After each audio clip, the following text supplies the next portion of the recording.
All right, let's talk some real shit. This is a deep podcast because a lot of young men are suffering, and I'm here to help you out, young people, because that's my dream is to be the leader of young people. As an old, ripe guy at 33, that's my job in today's society. Be the leader of young people. So, young people, this is gonna be a controversial topic. It's gonna be controversial.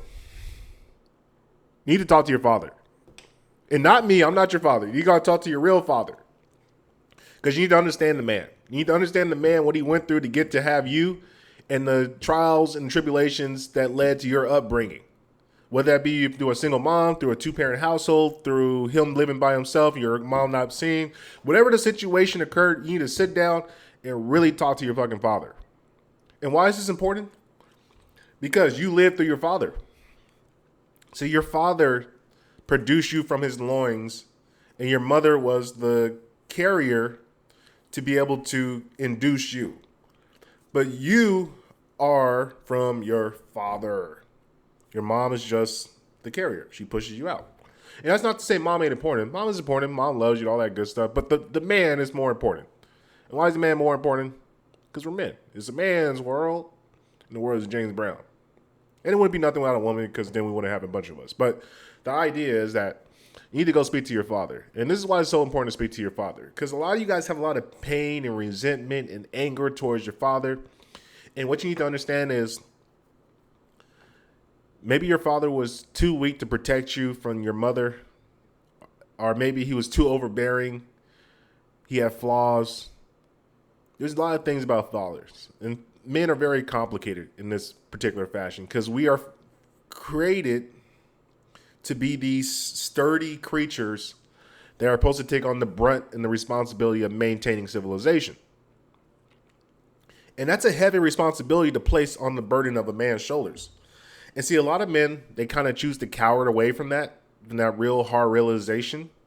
And some men choose to step up and take that. But if you're going to take that realization and be the man who's going to carry the brunt of the responsibility of carrying civilization and being the pillar of your community, it's going to come with some scars. It's going to come with some trauma because that's the path of a man. Now, the men who choose not to do that, they try to shield away and hide. They are weak men. And you need to understand why your father is weak and not repeat those steps. That's very critical. That's why I'm saying it's important to talk to your father, whether he be weak or whether he be a strong man. You need to speak to him to be able to understand and know more about yourself, to understand how you got a particular situation that you lived in. Because the situation that you are living in currently is the result of your father's choices. So whether you're living in the projects or whether you're living in the mansion, it was all predicated upon your father. And I know that sounds so difficult. It's going to be very hard for a lot of people to hear it because a lot of people are like, I didn't know my dad. I didn't know my father. Well, because your father made probably poor choices when it came before having you that led to the situations that lead to this weird predicament you might be living in your current predicament. So even if you became an orphan, something might have happened where your father had to go to war. He died. And that was due to your father's choices or enabled ability to get out of war or choices to go to war, whatever so case to be. But what you need to understand is, and this is why it's so important to talk to the father, is because by talking to your father, you begin to recognize and see yourself and understand yourself more. Because it's essentially you talking to you. Because the father passes down his kingdom to his children. That is the lay of the land. It's the way it's always been governed, the way it's always been done. And so, as a result, in order for you to understand what you're going to inherit, you need to understand how your father got to that. And you need to do the same thing for your inevitable sons that will eventually come to you, or daughters, or whatever the fuck that you have as far as children are concerned. This is why it's important to have a lot of kids, because it ups your chances of having boys and girls so you don't run into this predicament where you don't have a her or heir apparent to your capital or your inheritance. Because not to say anything bad about women, but you kind of don't want all girls having all your inheritance. You kind of want to give it down to the son because the son's going to be able to think logically past the future. And women are kind of emotional. They make emotional choices. Hey, this is controversial. It's controversial. But I'm just speaking facts. So, 3 things you need to do. First thing you need to do is forgive your father, let go of the anger, and then speak to him. In that particular order. So first, let go of the anger. Let go of the anger, man. It's not necessary. I used to be a mad, angry kid all the time. Where's my fucking dad at? Blah, blah, blah. Oh, my dad don't care about me. Just angry all the fucking time. And what I came to realize is, why am I holding all this anger for? I don't know what exactly happened. I know my mom told me, but I didn't get a chance to talk to the man himself. If I don't talk to the man himself, I can't hear his side of the story. I can't make a logical conclusion of how I got in this particular situation. So I need to let go of that anger and that frustration and resentment so I can move forward to be able to forgive my father. See, if your father was not in your life, it was for one or two reasons. Well, actually, three reasons. One of three reasons. One, he died and he's just not available. Two, he left because maybe your mom gave him hell and made it very difficult for him to be a father, which is also a huge problem in the States because a lot of women have too much power because of daddy government. Daddy government has now become the father of most children, and daddy government does a shitty job of raising kids, as we can see as the products of our current kids that we have today. So you need to forgive your father for not being strong enough to be able to protect you from society and from your mother. Because it's the father's job to protect his kids from society and his mother. And if the father is not able to do that, then the kid then has anger and resentment because he's forced with all this trauma and all this shit. He has nobody to explain to him in a way that he can understand, because only a father can truly explain to you why things are the way they are. Because he is you and you are him. You came from his loins, which is what I said in the very beginning. So secondly, you need to forgive your father. If he was too hard on you, if he was too soft or too weak, you need to forgive him and say, Father, I forgive you. Can we talk? And then this is when the most important part comes down. Because now you get down to the nitty gritty aspect, which is now you need to speak and talk to the Father. Because like God is our Father, we are led, men are led by God. God is our Father. Or the universe, whatever you want to call it, as the guiding force that leads men to light, which is the light is logic and rationale, which allows us to make good choices, which allows us to build a better community.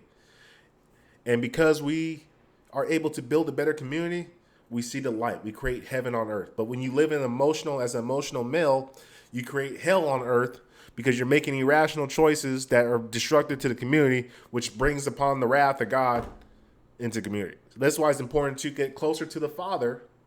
And since man's father is actually your father, you need to get closer to your father so you can get closer to the Father. Does that make sense? I hope it does make sense. I know it makes sense to me. So it's all just the hierarchy, how the world's supposed to work. So by talking to your father, getting to understand his psyche, his membrane, understanding who he is, why he is, and what he does, you now can navigate the world because now you're operating by a father's love. And the father's love is the truest love of all because the father understands sacrifice. And he understands once these motherfuckers are born, it's my job to sacrifice my well-being to be able to provide for these people. So whether I got to put my body through, whatever the fuck I got to put it through, I have to make sure they have the best possible chance to survive in this world so my legacy can continue on. It's a very selfish ideology that men have, but you need that selfish love, which is love for yourself, to make your kids be better. Because if you love yourself, you're going to love what you created. And if you love what you created, you're going to want to see what you created create something else that's better than what you were. And that's the beauty of talking to the Father. So 3 things. All my young people, man, to get over that anger, get over that angst, to be able to operate in a logical being where you no longer are just seeing red and you're no longer thinking emotionally. You need to first let go of the fucking anger. Let it go. It's not going to do anything for it. A man's not good if he's angry. A man's very predictable who's angry. Number 2, forgive your father. Forgive him. Forgive him for all he has done because he's just a man like any other man. And men make mistakes because we have to take on the burden, the responsibility of life. We don't get to hide away like how girls and women do. Women are naturally cowards. So when shit gets real, women go to hiding. When shit gets real, a man steps up and he fucking handles it. And that's why we're men. And a bitch ass man runs away when shit gets real, which means he's a weak man, which means he's just a girl. And 3, talk to the father so you may get closer to the father. And that's the lesson for today, man. Get out there and go talk to your dads, everybody. And wish them a happy fucking Father's Day just regularly out the day. Make sure you call Pops. Because Pops be sitting there bored as shit. I'm telling you, once you get to a certain age as an old nigga, you just be sitting there bored as shit. You want your young people to call you and talk to you about stuff. Because they like to hear about the war stories because it brings them back to their old days before their knees were shot and they had a bad back. So go talk to your fucking daddy today, nigga. And if he's not alive, then go pray to the Father and still forgive, release, and try to find documentation or things that he wrote and did so you can get to understand your father better. That's why it's very important, kids. Start writing and leaving things for your kids to read. So in case of the day that you ever pass away, you die, your kids can go back and look at what you were like as a human being growing so they can understand the Father. And when you understand the Father, you get closer to the Father. You understand what I'm saying? All right, appreciate it, y'all.